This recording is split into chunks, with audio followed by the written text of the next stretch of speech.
Assalamualaikum warahmatullahi wabarakatuh. Di sini kami akan menjelaskan mengenai pemodelan matematika. Menurut kalian, apa sih pemodelan matematika itu? Nah, di sini kami akan menjelaskan materi tersebut. Berikut ini adalah definisi dari pengantar pemodelan dan metode kualitatif, yaitu proses menggunakan persamaan atau representasi matematis untuk memahami, memprediksi, atau mengontrol fenomena di dunia nyata. Model matematika membantu kita menyederhanakan situasi kompleks agar lebih mudah dianalisis dan dipahami. Lalu, adapun gambar diagram siklus pemodelan matematika. Yang pertama, real world, yaitu situasi atau masalah di dunia nyata yang membutuhkan solusi. Lalu math model, yaitu representasi matematis dari situasi dunia nyata seperti persamaan, grafik, atau simulasi. Selanjutnya, untuk menuju ke math solution, sebelumnya ada teknologi, yaitu menggunakan metode matematika seperti perhitungan, analisis, atau simulasi untuk menentukan solusi.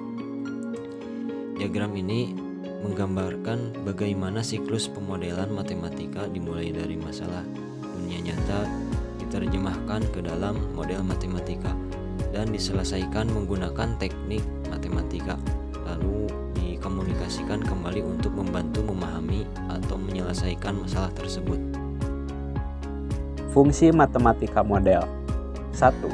Representasi fenomena dunia nyata.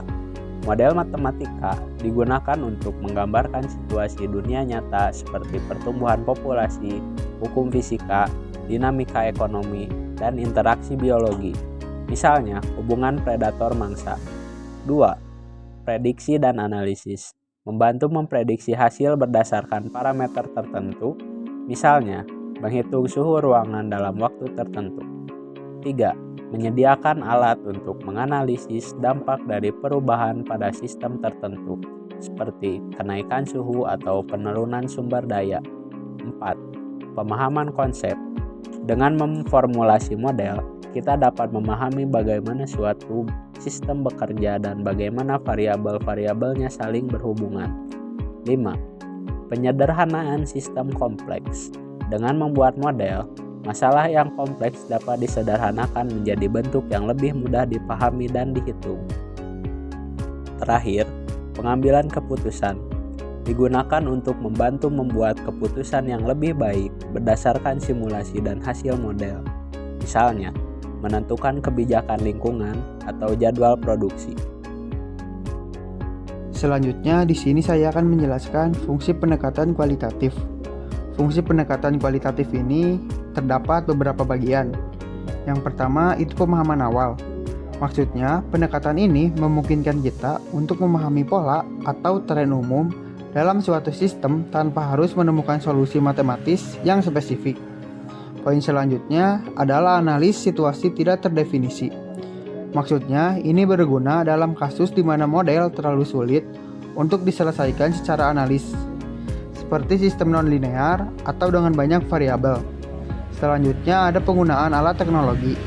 Maksudnya ini membantu mengidentifikasi solusi menggunakan simulasi komputer, grafik, atau pendekatan numerik. Untuk poin yang terakhir, ini adalah menentukan batasan model. Maksudnya ini membantu mengetahui sejauh mana model berlaku atau tidak berlaku di situasi tertentu. Misalnya, apakah model pertumbuhan eksponensial valid untuk jangka waktu yang panjang? Untuk poin selanjutnya akan dijelaskan oleh rekan saya.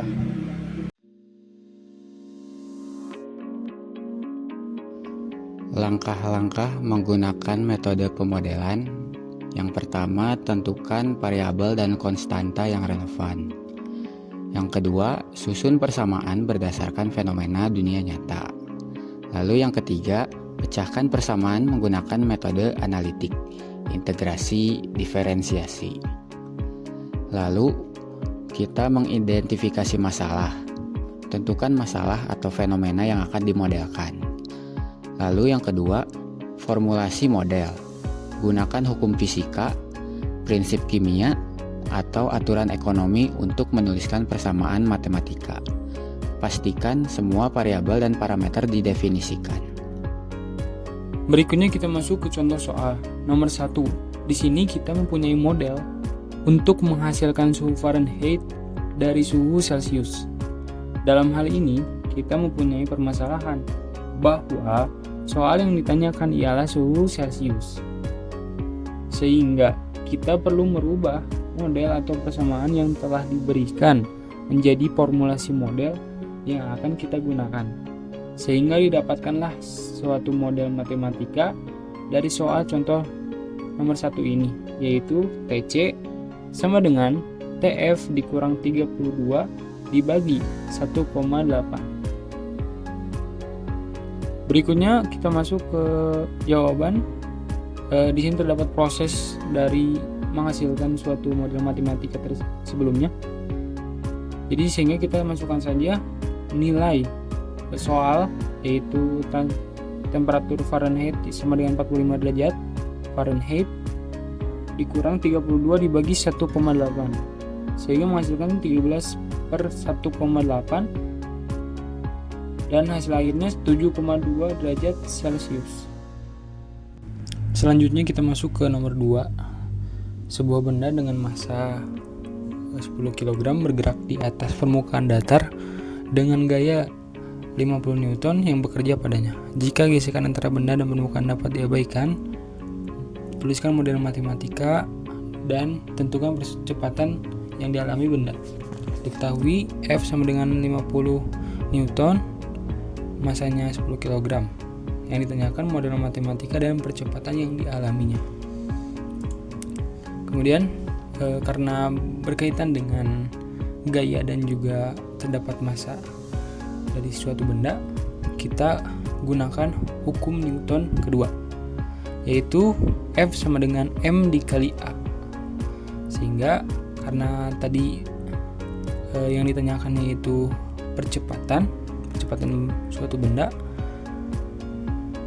sehingga model matematika yang didapatkan ialah A sama dengan F per M. Kemudian kita masukkan saja nilai-nilainya. A sama dengan 50/10 sama dengan 5 meter per second kuadrat. Selanjutnya terdapat 2 latihan soal yang dapat teman-teman kerjakan. Untuk pengerjaannya hampir sama dengan contoh soal sebelumnya. Jadi selamat mengerjakan, dan kami tutup presentasi ataupun video kali ini. Assalamualaikum warahmatullahi wabarakatuh.